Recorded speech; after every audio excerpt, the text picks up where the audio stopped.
शरीर अकेला कुछ नहीं कर सकता। जब मन का साथ हो तभी वह कुछ कर पाता है। सुख दुख का अनुभव भी तभी उसे होता है। मन स्वच्छंद है,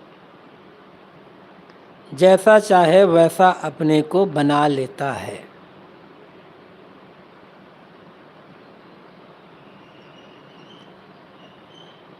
भूत और भविष्य की बातों का मन पर विशेष असर नहीं पड़ता, तत्कालिक बातों का ही महत्व है। इस कथन का अर्थ इतना ही है,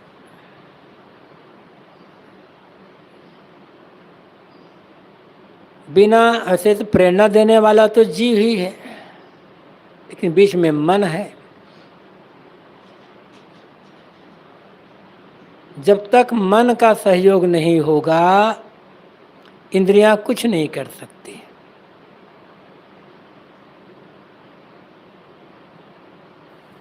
और मन का जब संयोग होता है तभी किसी घटना का या किसी क्रिया का ज्ञान होता है। आंखें खुली हुई है, लेकिन मन किसी और चिंतन में डूबा हुआ है, तो सामने से कौन आया कौन गया ये पता नहीं चलता।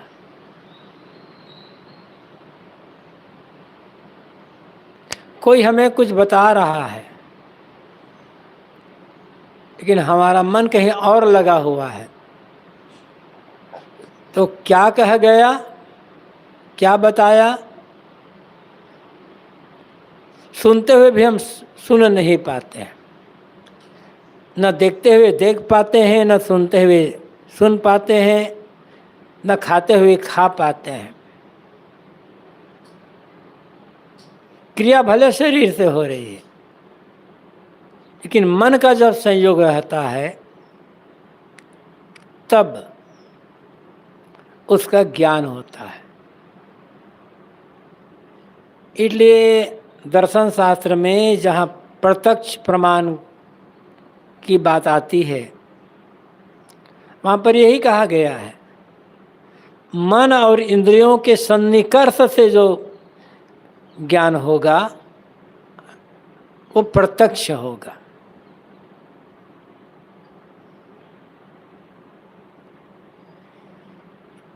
इंद्रियां अपने अपने कर्म में विषय में लगी हुई हैं और मन वहाँ अनुपस्थित है।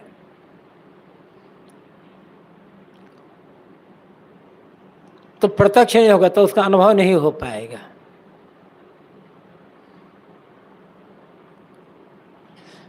सुख दुख का अनुभव मन से होता है।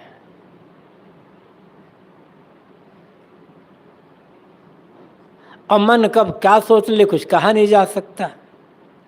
अंत में कहता है जो बातें बीत चुकी है वो तो बीत ही गए, भविष्य क्या होगा पता नहीं होगा।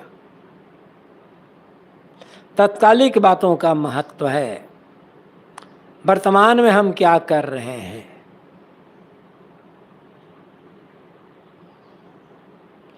कोई आदमी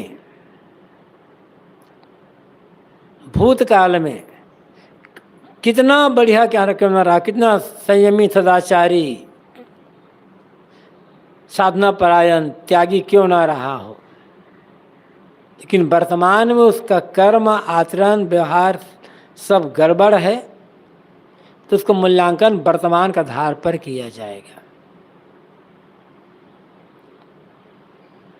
और कोई आदमी पहले दुराचारी रहा होगा, दुर्गुणी दुर्व्यसनी, लेकिन वर्तमान में सारे दुर्गुण दुर्व्यसन का त्याग कर दिया और संयमी सदाचारी सद्गुणी हो गया है, साधना परायण, तो आज उसका महत्व है।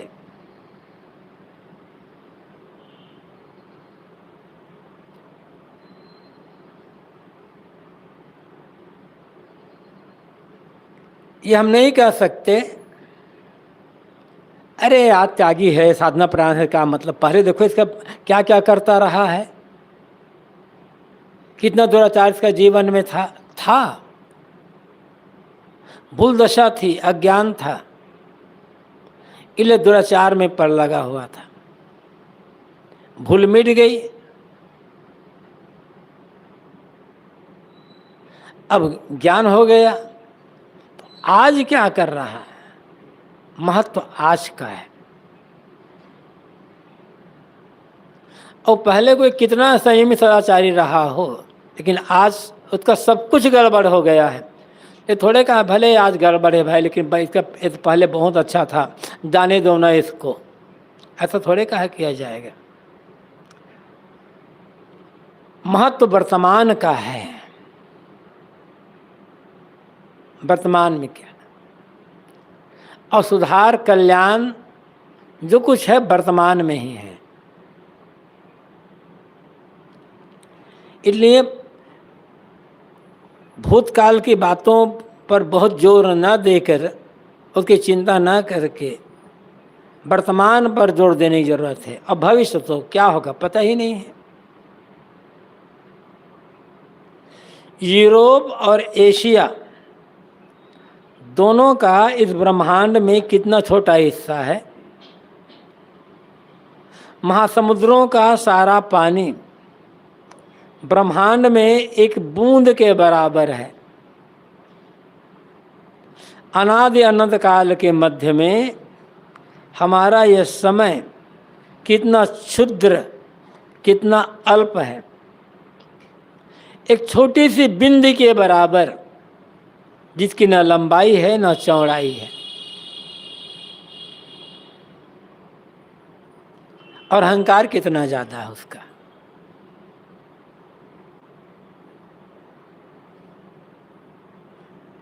अनंत ब्रह्मांड के सामने ये एशिया यूरोप महाद्वीप छोड़ दो, ये पूरी पृथ्वी भी धूल के ये कण के सैकड़ों हजारों हिस्से के बराबर नहीं है।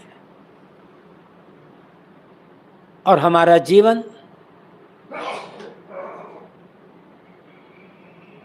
अनादि अनंत काल के मध्य में एक सेकंड के 1000 करोड़ों बराबर भी नहीं है। लेकिन इसी में कितना हम असाधारण रहते हैं और किसका किसका कितना अहंकार कर लेते हैं।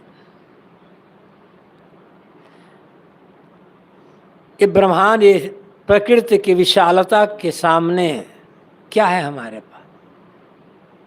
यदि इस बात पर चिंतन किया जाए तो सारा का सारा अहंकार तत्काल खत्म हो जाए। लेकिन भ्रम ऐसा रहता है कि भ्रम समझने ही नहीं देता है।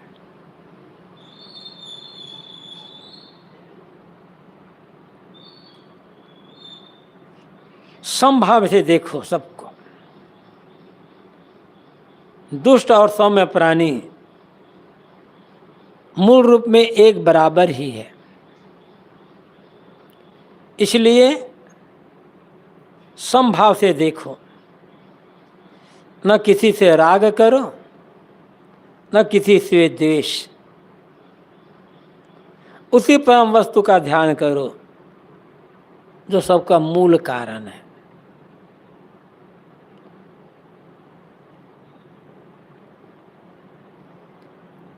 कोई सज्जन है, कोई दुर्जन है, कोई रागी है, कोई भोगी है, ये व्यवहार में है, इसका भी महत्व है। लेकिन मूलतः सब एक समान है।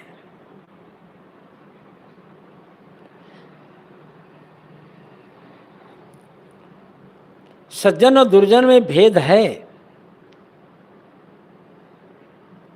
लेकिन सज्जन से राग करके क्या होगा। सज्जन की सज्जनता से लाभ ले लेना होगा। और कोई दुर्जन है तो दुर्जन से द्वेष करके क्या फायदा होगा। उसकी दुर्जनता से दूर रहना है। इसलिए कहा गया घृणा पाप से करो, पापी से नहीं। पापी से पापी आदमी में भी सुधरने का साहस है, वो सुधर सकता है, संभावना है।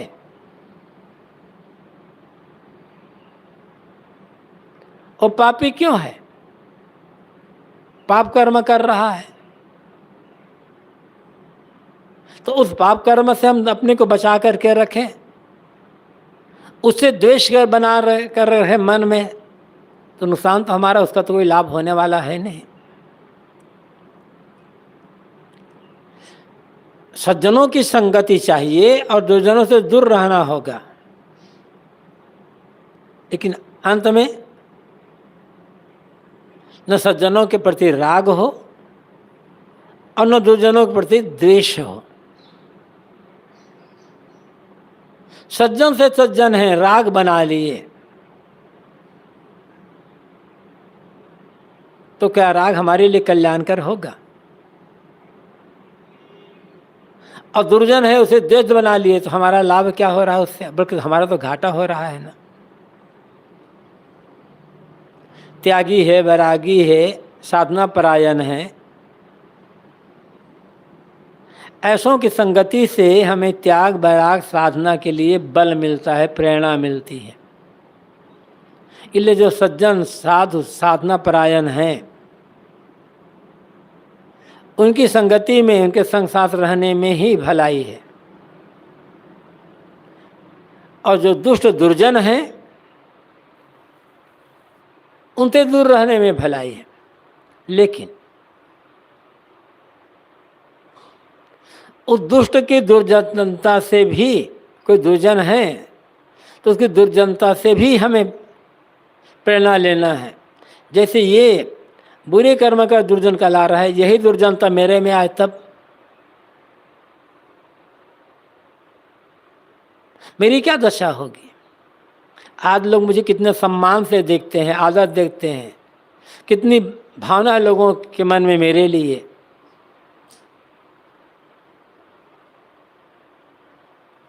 और यदि मैं, जैसे आदमी गलत काम कर रहा है, दुराचार, ऐसे मैं करूं तब क्या होगा मेरा? मेरी क्या दशा होगी? कल्याण का काम तो मैं कर ही नहीं पाऊंगा, उल्टा अपना नुकसान करूंगा। और समाज में आज मेरी जो स्थिति है, लोग मुझे जिस आदर श्रद्धा से देख रहे हैं, क्या इसी आदर श्रद्धा से देख पाएंगे? सज्जनों की सज्जनता से भी प्रेरणा लेना है और दुर्जनों की दुर्जनता से भी प्रेरणा लेना है।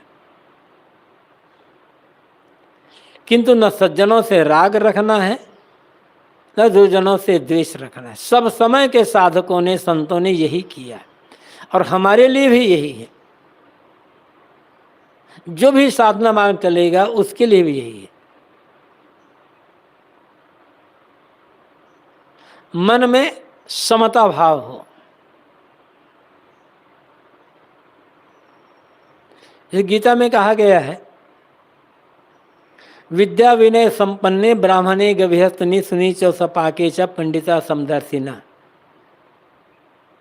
विद्या विनय से संपन्न ब्राह्मण, विद्या में संपन्न गाय, हाथी, कुत्ता, सपाक, चंडाल, सब में जो, सबको जो समभाव से देखता है उसे पंडित कहा जाता है। व्यवहार सबका अलग अलग होगा, लेकिन मूल रूप में देखिए सब में वही शुद्ध चेतन विराजमान है। रास्ता भटक गए हैं, अपनी मौलिकता से दूर हट गए हैं। द्वेष करके क्या होगा?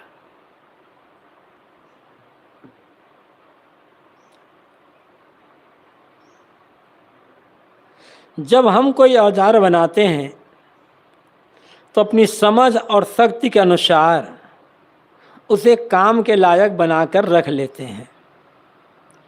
औजार या शस्त्र अपने नियत कार्य में लगा रहता है।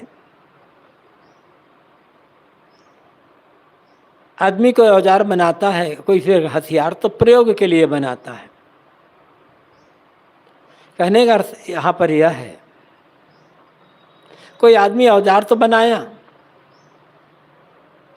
और कभी प्रयोग नहीं किया,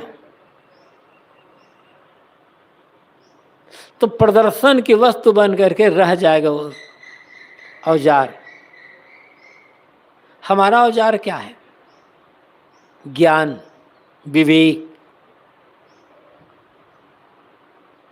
तो हमारा ज्ञान और औजार है, ये केवल प्रदर्शन के लिए है या प्रयोग के लिए है?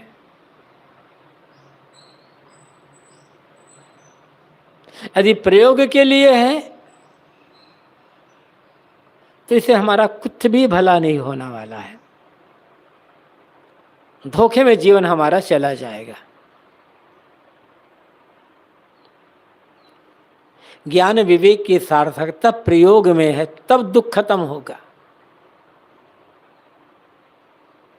और प्रयोग न करें तो दुख खत्म होने वाला है नहीं।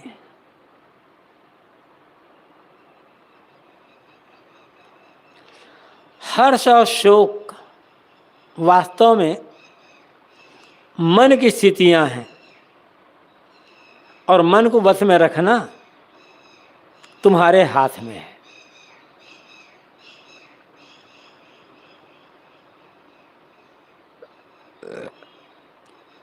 गुरुदेव जी अक्सर कहा ही करते थे, और हर साधक का अपना अनुभव है, एक ही दुनिया में एक ही वस्तु है जो हमारे अधिकार में रह सकती है, वह है हमारा मन, और वहीं हम हारते हैं।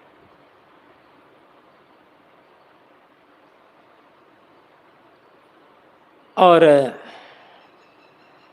मन को वश में रखने का अर्थ क्या है? फिर एक तो मन विषयों की तरफ भागता रहता है, उधर से उसे रोक करके रखना, लेकिन उसको रोक कर रखने का अर्थ है हर्ष और शोक दोनों से ऊपर उठ जाना। हमारा मन हमारे बस में है, इसकी पहचान होना चाहिए। हर्ष और शोक दोनों में समभाव में मन का रहना, यही ज्ञान और साधना का फल है।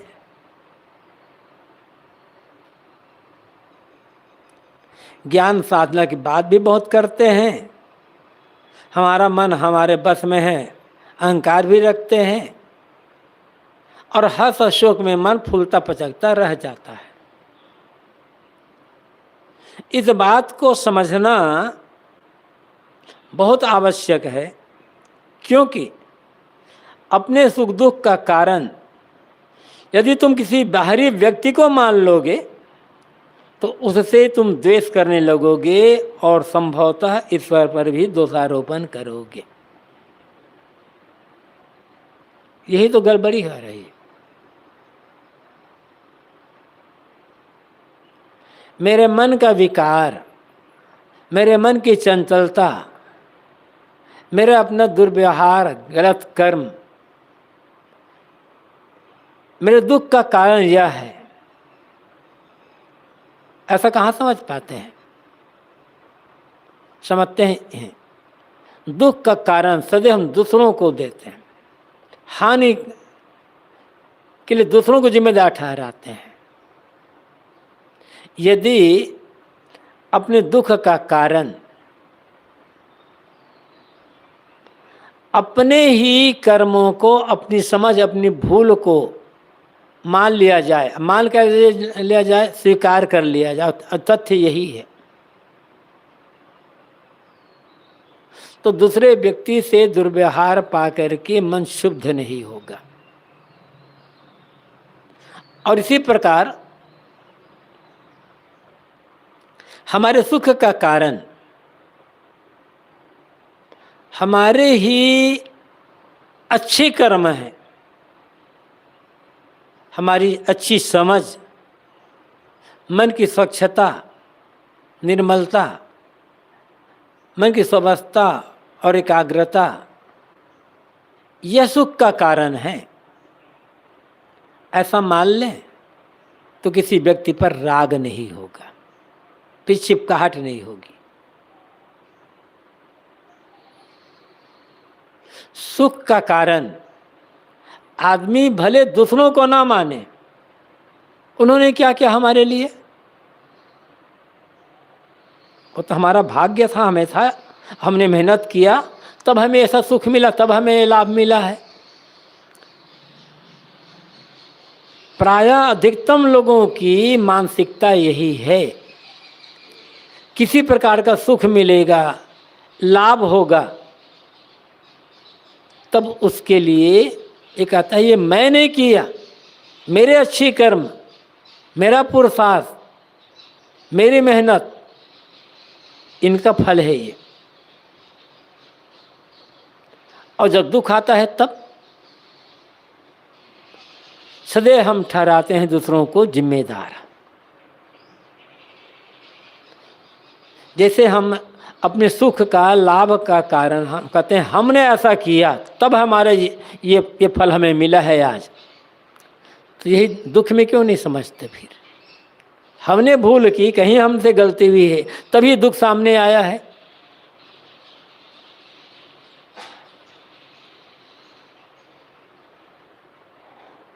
सुख का श्रेय आदमी दूसरों को देना नहीं चाहता,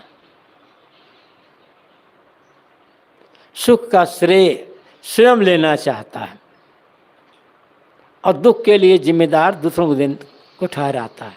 और जहाँ दूसरों की जिम्मेदार ठहराए वहाँ द्वेष बनेगा, क्रोध आएगा,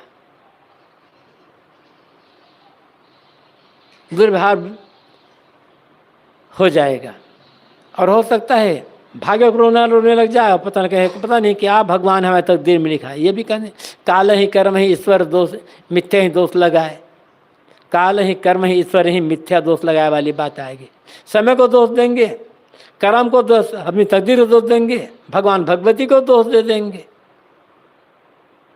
यही गड़बड़ी है। और जब तक अपने दुखों का कारण दूसरों को ठहराया जाता रहेगा तब तक हम दुख से बच नहीं सकते, फिर अपनी उन गलतियों का त्याग नहीं कर पाएंगे जिन गलतियों के कारण से हमें दुख पहुंच रहा है या हानि पहुंच रही है।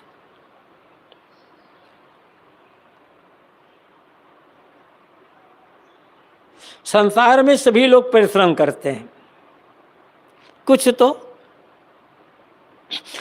कर्तव्य समझकर परिश्रम करते हैं, और कुछ जानते भी नहीं कि वे कुछ करते हैं तो भी परिश्रम किए बिना रहते नहीं।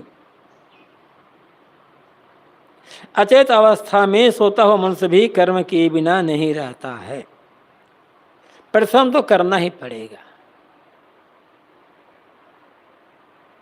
साधना के लिए भी और सेवा के लिए भी। बिना परिश्रम किए, बिना कर्म किए रहा नहीं जा सकते। ये मनुष्य शरीर कर्म भूमिका है, न शरीर से कर्म करोगे तो मन से कर्म करोगे। बहते रहेंगे संकल्प में, तमाम चीज़ों की इच्छा, कामना, तृष्णा में डूबे रहेंगे, या तो मनोविलास में डूबे रहेंगे।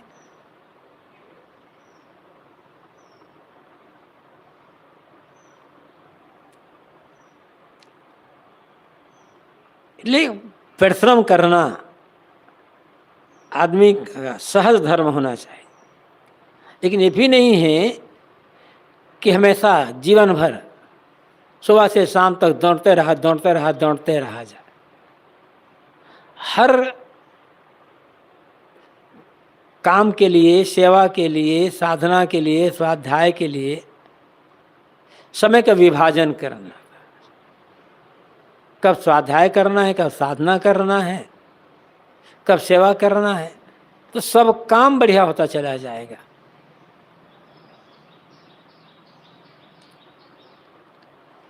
संसार रूपी सामूहिक संस्था में सभी अपने अपने ढंग से कुछ न कुछ करते ही रहते हैं, सबकी जरूरत रहती है।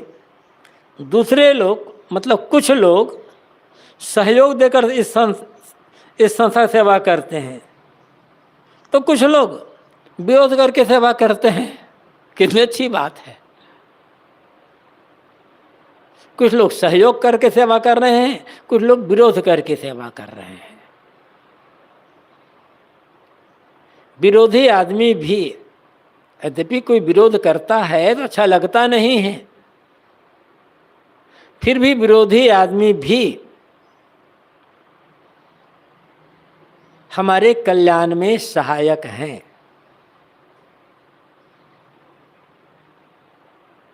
अब विरोधी आदमी कल्याण में सहायक कैसे हैं? वो सावधान कर रहा है एक प्रकार से विरोध करके।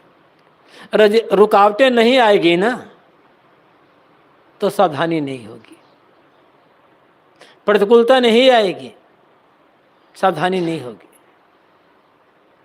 सब तरफ प्रशंसा प्रशंसा प्रशंसा करने वाले लोग मिले तो धीरे धीरे मन सो जाएगा। सेवा स्वाध्याय साधना का सबका काम ढीला हो जाएगा।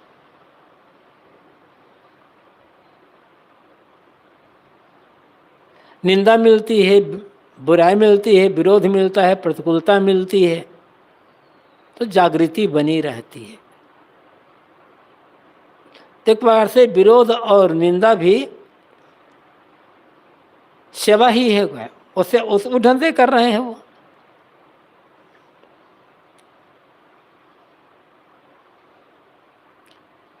इसलिए निंदा विरोध प्रतिकूलता से घबराने की जरूरत नहीं है, बल्कि उससे प्रेरणा लेने है और सजगता अपनी बनाए रखनी है। तुम किस प्रकार के साधन बनना चाहते हो? विरोध करके सेवा करोगे या सहयोग करके? कोई दूसरा हमारा विरोध कर रहा है तो इससे हमारा घाटा नहीं है, लेकिन हम दूसरे के विरोध करेंगे इसमें घाटा हमारा है। हमें किसी काम में, चाहे लौकिक उन्नति हो चाहे परमार्थिक उन्नति हो, विरोध नहीं करना है। जो बन सके सेवा सहयोग कर देना है। लेकिन हमारे लौकिक या परलौकिक उन्नति के काम में कोई दूसरा विरोध कर रहा है, उसके लिए हित कामना रखना है बस। सदा अपने स्वार्थ की चिंता में रहकर ईश्वर पर अविश्वास मत करो। वह तुम्हारा ध्यान रखता है या नहीं इसकी चिंता छोड़ो। समष्टि की भलाई के लिए किसी भी कष्ट को स्वीकार्य करो।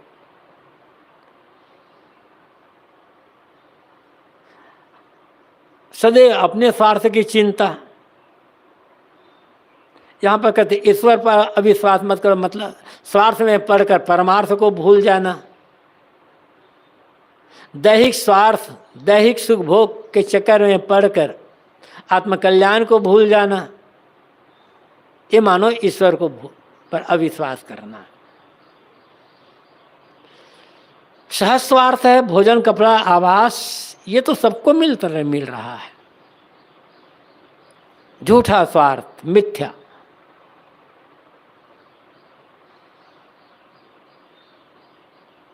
और जितना मिथ्या स्वार्थ की चिंता होगी उतना परमार्थ से विमुखता होगी।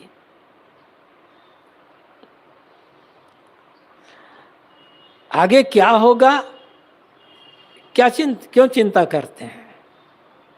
और दूसरे लोग, भाग्य हमारा साथ दे रहा है या नहीं दे रहा है, ईश्वर हमारा ध्यान रखता है नहीं रखता है, इसकी चिंता क्यों करते हैं? हमें क्या करना है ये सोचना है। ईश्वर पर तुम्हारी श्रद्धा ना हो तो भी इस बात को और से सोचो कि तुम्हारी भलाई किस बात में है, तुम्हारा स्वाभाविक धर्म क्या है, क्या कर्म कर्तव्य है और क्या कर्म अकर्तव्य, इसका विचार करना और समझना तुम्हारा धर्म है। मान लो, अब इसमें तो ये ईश्वर की बात कहते हैं ईश्वर नहीं है, आत्मा नहीं है, ऐसे ऐसे ले लो। कहते हैं कि ईश्वर नहीं मानते तो आत्मा मानते हैं। अब मान लो ऐसा भी हो, ईश्वर नहीं है, आत्मा भी नहीं, कुछ भी नहीं है, तो वर्तमान जीवन तो है ना। और वर्तमान जीवन में हमें बहुत कुछ मिल रहा है दूसरों से। वर्तमान जीवन में हम क्या कर रहे हैं? इस वर्तमान जीवन में हमारी भलाई किस बात में होगी? हमें शांति किसमें मिलेगी? मरने के बाद क्या होगा? ईश्वर। जीते जी हमारी भलाई किसमें है?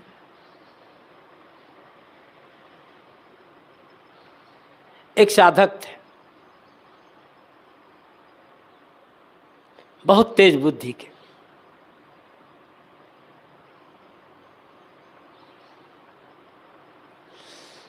श्री विशाल साहब की शरण में आए थे। काफी अच्छे लेख भी लिखते थे। बहुत पहले पारा प्रकाशन के बहुत सारे लेख छपे हैं।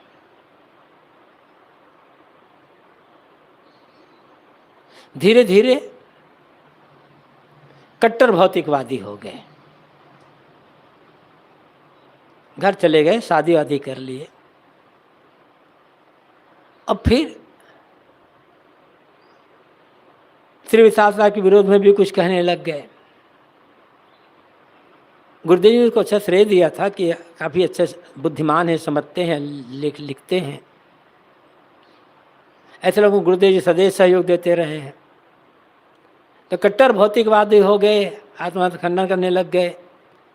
तो एक बार गुरुदेव जी ने उसे पत्र लिखा कि अमुक दिन मैं अमुक स्टेशन में पहुंच रहा हूं, मुझे अमुक जगह जाना है, तुम वहां मुझे मिलो।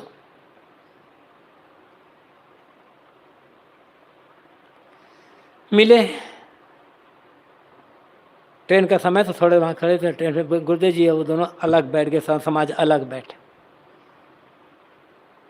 गुरुदेव ठीक है, तुम साधना मार्ग में नहीं रह गए, शादी कर लिए, घर लौट गए, कोई बुरी बात नहीं। आत्मा परमात्मा नहीं मानते हो, वो भी चलो छोड़ो, पुनर्जन्म मोक्ष नहीं होता, ये नहीं मानते हो। ये बताओ कि तुम जड़ हो कि चेतन? पहले बताओ, अपने को क्या मानते हो? ये जड़ है तो अपने को जड़ मानते हो कि चेतन मानते हो? अब कैसे कहे कि मैं जड़ हूं? मौन। गुरुदेव ने कहा कि चलो मरने के बाद नहीं रहेगा, मान लेते हैं, लेकिन वर्तमान जीवन तो है ना। वर्तमान जीवन है तो हम अकेले तो नहीं हैं, तुम अकेले नहीं हो, परिवार है, समाज है। यदि सभी के सभी लोग गलत काम करने लग जाएं, दूसरे पर अविश्वास संदेह करने लग जाएं, अपने अपने स्वार्थ में ही एकदम पड़े रह जाएं, तो क्या जी पाओगे? संसार रहने लायक रहेगा? रहते हैं तभी होगा जब जहाँ रहते हैं दूसरे पर विश्वास रखना पड़ेगा, एक दूसरे की भलाई के लिए काम करना पड़ेगा, सहयोग करना पड़ेगा, सदाचार की आवश्यकता है, संयम की आवश्यकता है। तो उसी बात पर जोर दो। नहीं, मरने के बाद तो नहीं होगा, नहीं होगा, मरने के पहले तो है ना। ईश्वर नहीं, आत्मा नहीं, परमात्मा नहीं, कर्म फल भोग नहीं, पुनर्जन्म नहीं, चलो कुछ भी नहीं है, लेकिन वर्तमान जीवन तो है। हम जड़ वस्तु, मिट्टी, पानी, लकड़ी और ये मेज, टेबल, कुर्सी, थाली, लोटा, गिलास के समान तो नहीं है ना। कुछ ऐसे कर्म होते हैं जिसे करने के पश्चात हमें पश्चाताप करना पड़ता है, होता है, भय होता है, दूसरों को तकलीफ होती है। और कुछ ऐसे भी कर्म होते हैं जिन्हें करने के पश्चात हमारा मन निर्भय रहता है, आश्वस्त रहता है, प्रसन्नता होती है, दूसरों को सेवा मिलती है। तो ऐसे कर्म से बचें जिससे हमें भी तकलीफ मिलती है, दूसरों को भी तकलीफ मिलती है। ऐसे कर्म करें, ऐसा व्यवहार कर रखें, ऐसा आचरण रखें जिससे हमारा मन भी प्रसन्न रहे और दूसरों को भी सेवा सुविधा मिलती रहे। इतना तो कर सकते हैं ना। इसमें तो भौतिकवादी और अध्यात्मवादी का कोई फर्क नहीं है।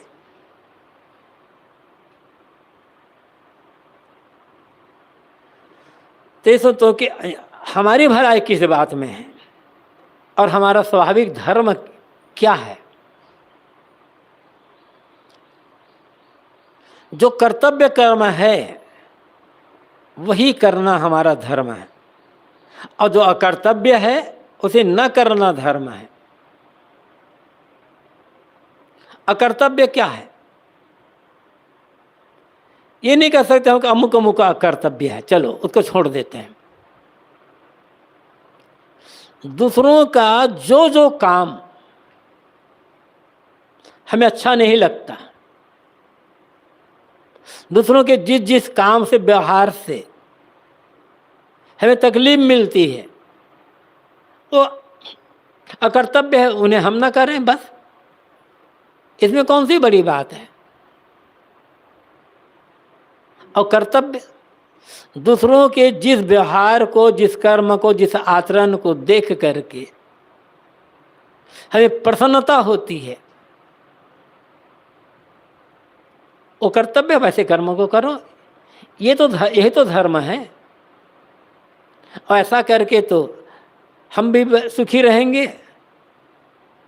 और जहाँ रहते हैं वहाँ व्यवस्था बनेगी। अब कहीं भी रहें, कहीं गए, बाहर भ्रमण में गए, किसी भगत के यहाँ भी रहें, तो ऐसा व्यवहार क्यों करें कि उस घर वाले को असुविधा होने लगे और सोच ले अरे ऐसे साधु दोबारा घर में ना आए तो अच्छा हो। अकर्तव्य हो जाएगा ना फिर वो। यदि हम किसी के घर गए, 2 दिन 3 दिन रहे, और घर वालों को लगा ये दोबारा हम कभी ना आए हमारे घर में, मतलब हमने कुछ गलत काम किया, अकर्तव्य। तो इनको छोड़ दें, इनको छोड़ने में कोई बड़ी बात तो नहीं है।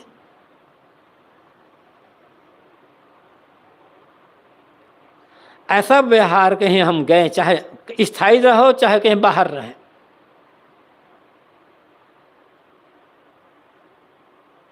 कहीं भी भगत के यहाँ गए या कहीं और दूसरे गए, ऐसा व्यवहार क्यों ना करें कि 2 दिन 3 दिन 4 दिन जब तक रहना हो, घर वाले प्रसन्न हों, उन्हें फिर लगे कि दोबारा जल्दी आए। इसमें कोई बहुत त्याग की बात तो नहीं है ना। बहुत बड़े ज्ञान की जरूरत तो नहीं है।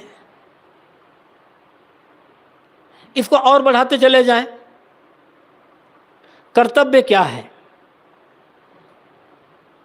जिस जिस कर्म, व्यवहार, आचरण, खान पान से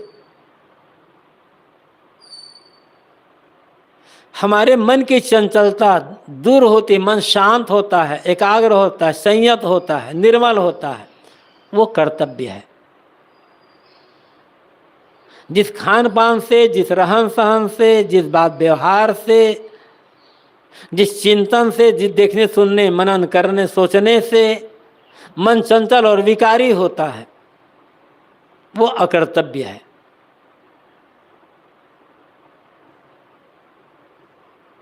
और यही धर्म है। अकर्तव्य कर्मों का त्याग और कर्तव्य कर्मों को करना, ये एक सहज धर्म है हर किसी के लिए। मार्कस, यूं तुम्हारा अपना गांव रोम नगरी है, किंतु वास्तव में तो संसार ही तुम्हारा देश है।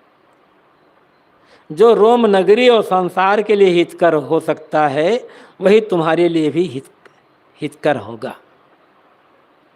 जो एक के लिए हितकर होगा वो सबके लिए हितकर होगा। जो एक के लिए अहितकर है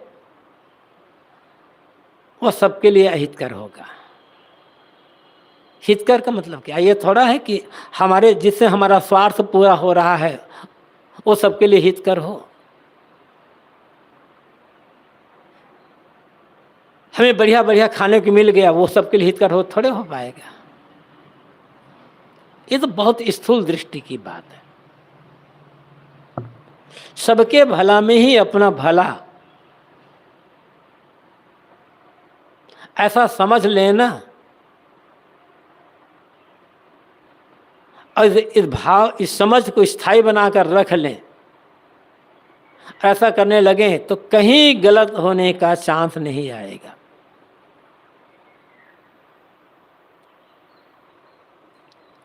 जरा सोचो, आज तक कितने लोग, कितनी जातियां, तरह तरह के कितने कारीगर मर गए, और मरकर सब चिंता मुक्त हो गए। उनके मर जाने से किसे किस कष्ट का अनुभव हो रहा है? उन लोगों का जो चल बसे हैं, आज नाम तक किसी को याद नहीं है। जो यहां से कूच कर गए, उन्हें भी कोई कष्ट कैसे हुआ होगा? हम सोचते हैं ना, हमारे नहीं रहने पर क्या होगा, हमारे नहीं रहने पर सब कौन संभालेगा। तो पहले के लोग भी यही सोचते रहे हैं।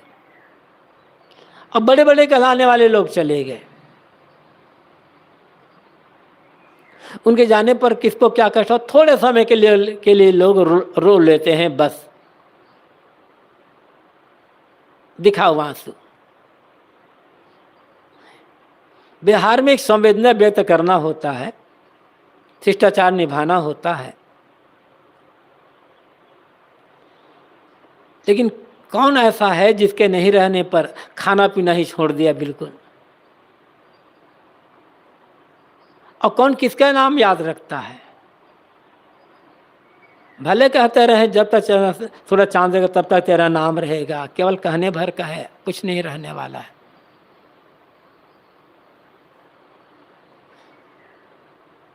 जिस पिता मर गए, बेटा ही भूल गया, गुरु मर गए, चेले लोग भूल गए।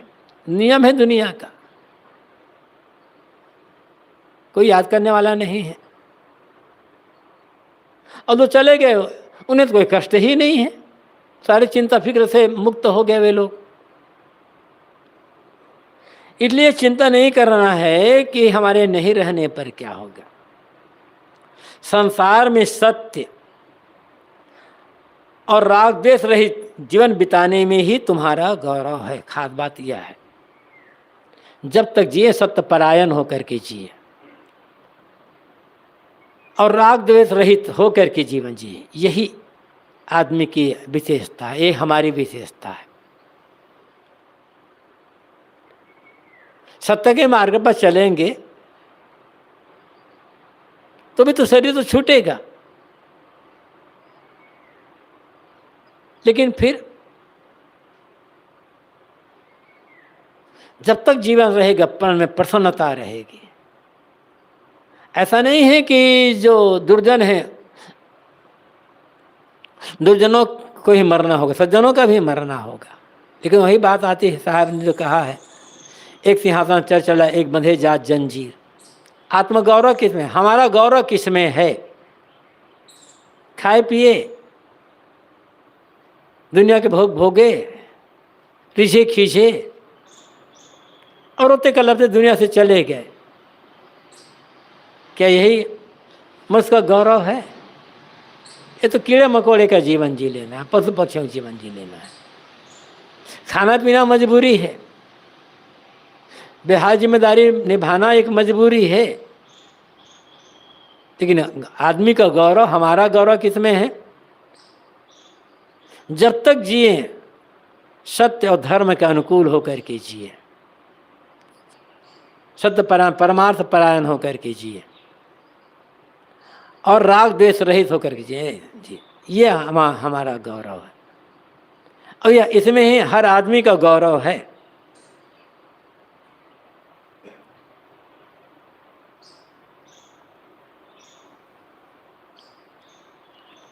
जो असत्यवादी और अत्याचारी हों उनके साथ भी तुम प्रेमपूर्ण व्यवहार करो। सब लोग सत्यवादी क्यों नहीं होते? सब लोग सत्य के मार्ग पर क्यों नहीं चलते? तो अधिकार क्या है दूसरों पर? हमारा अधिकार हमारे ऊपर है, तो ये क्यों नहीं सोचते कि हम सत्य के अनुसार क्यों नहीं चलते? सब लोग साधना क्यों नहीं करते? ये क्यों नहीं सोचा जाता कि मैं साधना में एकनिष्ठ होकर के समर्पित क्यों नहीं हो पाता? दूसरों पर क्या अधिकार? दुनिया में सत्य के मार्ग पर चलने वाले सदैव कम लोग होते हैं, लेकिन गौरव पूर्ण जीवन उनका ही होता है। ज़्यादातर लोग तो असत्य के मार्ग पर चलते हैं और अनेक लोग तो अत्याचारी हो जाते हैं। लेकिन यहाँ कहा गया जो असत्य के मार्ग पर चल रहे हैं, अत्याचार कर रहे हैं, उनके लिए भी तुम्हारे मन में प्रेम होना चाहिए और मिल जाए तो सहज व्यवहार होना चाहिए। इस तरह का नेक जीवन बिताने पर तुम्हें मृत्यु की चिंता होनी ही क्यों चाहिए? और जीवन यदि ऐसा है,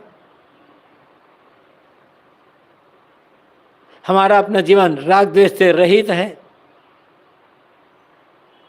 और ईमानदारी, धर्म, साधना, सत्य परायण जीवन है, और जो गलत लोग भी हैं उनके लिए मन में प्रेम है, दया है, करुणा का भाव है, तो फिर मृत्यु की चिंता करने की जरूरत ही नहीं है।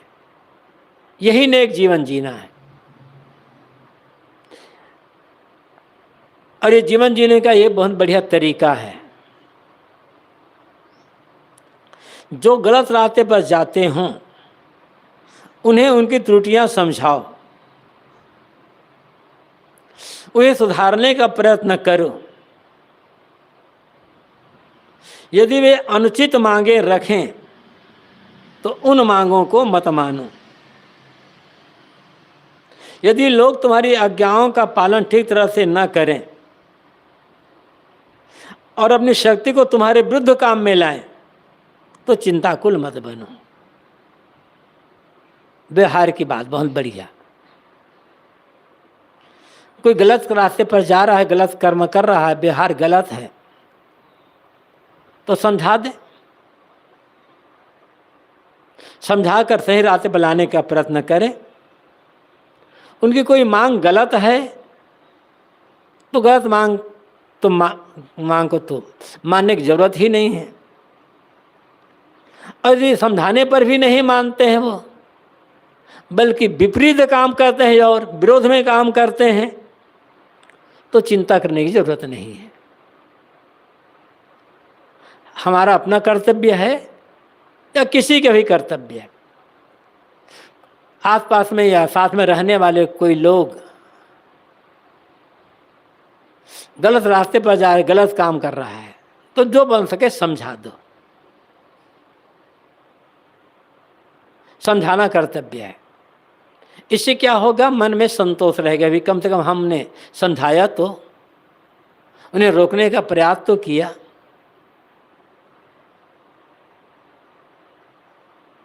और इसके बाद भी वो नहीं मानते, सही रास्ते पर नहीं आते और बल्कि हम विरोध में काम कर रहे हैं, तो चिंता नहीं करना। देखो ये तो मैं तो समझा रहा था, ये मेरे विरोध में पड़ गए। चिंता की जरूरत नहीं है। विरोध में पड़ करके वो और अपना नुकसान कर रहा है। वो जितना विरोध करेगा अपना ही नुकसान करेगा, अपने संस्कारों को बिगाड़ेगा। दया का पात्र है, करुणा का पात्र है, चिंता की जरूरत ही नहीं है। अपने मन को शांत रखो।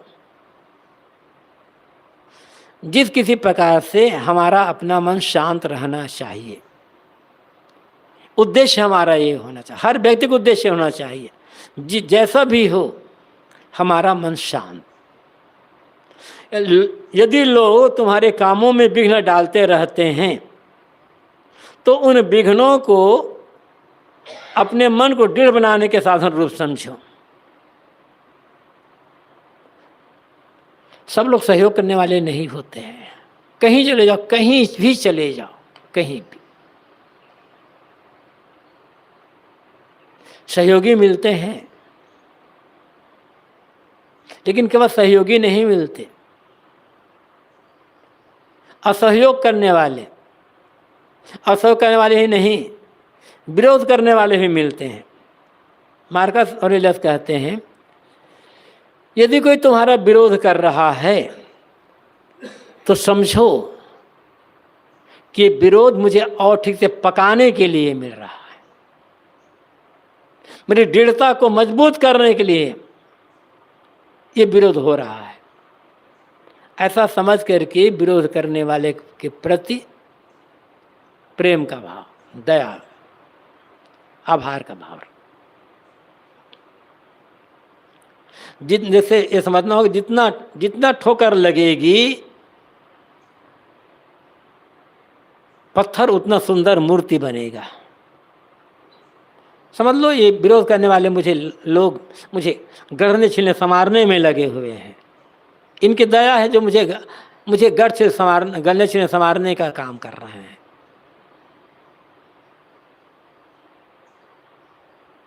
और ऐसा करके ही उधर से लापरवाह होकर के साधना का, कल्याण का काम हो सकता है। जो काम अशक्य है वह तुम नहीं कर सकोगे, किंतु फिर भी पुरुषार्थ करना तुम्हारा कर्तव्य है। पुरुषार्थ को ही कार्य की सफलता समझो। असंभव काम तो, अशक्य काम शक्ति के बाहर हो तो कर नहीं सकते, फिर भी शक्ति और सार्थ तो काम करना ही चाहिए, जितना हो जाए।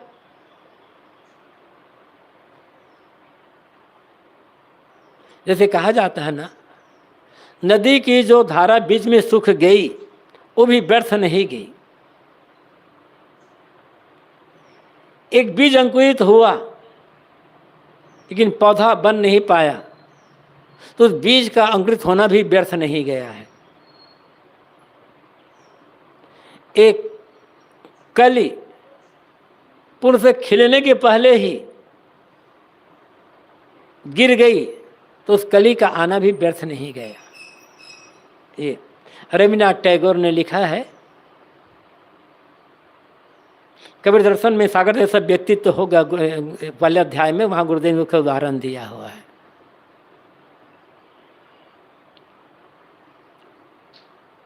मतलब यहां पर है पुरुषार्थ करना हमारा कर्तव्य है। काम पूरा होगा या नहीं होगा ये चिंता मत करना, पुरुषार्थ करना ही काम की सफलता है। अरे एक काम तो पूरा होने वाला ही नहीं है, फिर करने से क्या फायदा। जितना करोगे उतना तो पूरा रहेगा ना, फिर आगे कोई आ जाएगा काम करने के लिए, उसे पूरा करने के लिए। बात यहाँ यह है, पुरुषार्थ अपना परिश्रम, पुरुषार्थ इसे ढीला नहीं रखना है, बल्कि जीवन हो पुरुषार्थ करते रहना होगा। तुम चाहो तो किसी भी विचार को मन में प्रवेश करने से रोक सकते हो। हमारी इच्छा के विरुद्ध बाह्य विचार हमारे भीतर प्रवेश नहीं कर सकते। मन रूपी किले की कुंजी हमारे हाथ में ही है। ऐसी बात तो मेरे मन में थी ही नहीं, लेकिन निकल गई। तो कहाँ से निकल गई भाई? नहीं थी तो क्या करें, मैं ऐसा सोचना तो नहीं चाहता था, फिर भी ये बात मेरे दिमाग में आ गई। नहीं चाहते तो कैसे आ गए? कौन सा विचार भीतर आना है नहीं आना है, इसमें परवस्था नहीं है हमारी। क्या सोचना है नहीं सोचना हमारी परवस्था नहीं है। हम ना चाहें अब बुरे विचार हमारे भीतर आ जाए, ये कैसे हो सकता है? ये कह सकते हैं असावधानी हो गई, लेकिन जिम्मेदारी हमारी ही है। ये मन की चाबी है, हमारे हाथ में होनी चाहिए कि बाहर से किसी भी बुरे विचार को हमारे अंदर ना आने दें और मन में कोई गलत विचार ना उठने दें। यही साधना की कसौटी है। ये हम जो कुछ भी करते हैं, भजन, सेवा, सत्संग, स्वाध्याय आदि, इस सब का परिणाम कि कोई भी बुरा विचार, मलिन विचार मन में आने ना पाए और मन में उठने ना पाए। और मान लो कि उठ भी गया तो बाहर प्रकट ना होने पाए। प्रकट करने से रोकते रहे तो धीरे धीरे सावधानी रखने पर बुरे विचार उठना भी धीरे धीरे बंद हो जाएगा। सावधानी इतना ही रखना है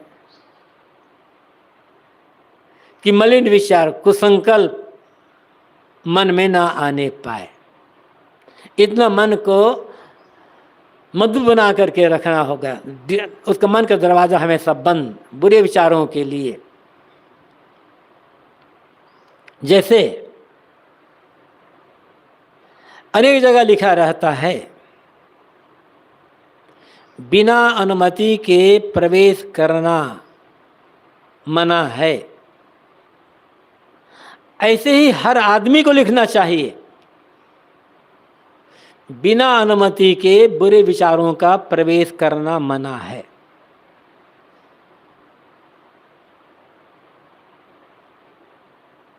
और दृढ़ता साथ ऐसा कर देना, दृढ़ संकल्प पर ताला लगा दे, तब फिर बुरे विचार हमारे भीतर प्रवेश नहीं कर पाएंगे। ये हमारी विजय होगी। और ऐसे विजय हर आदमी प्राप्त कर सकता है।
Kami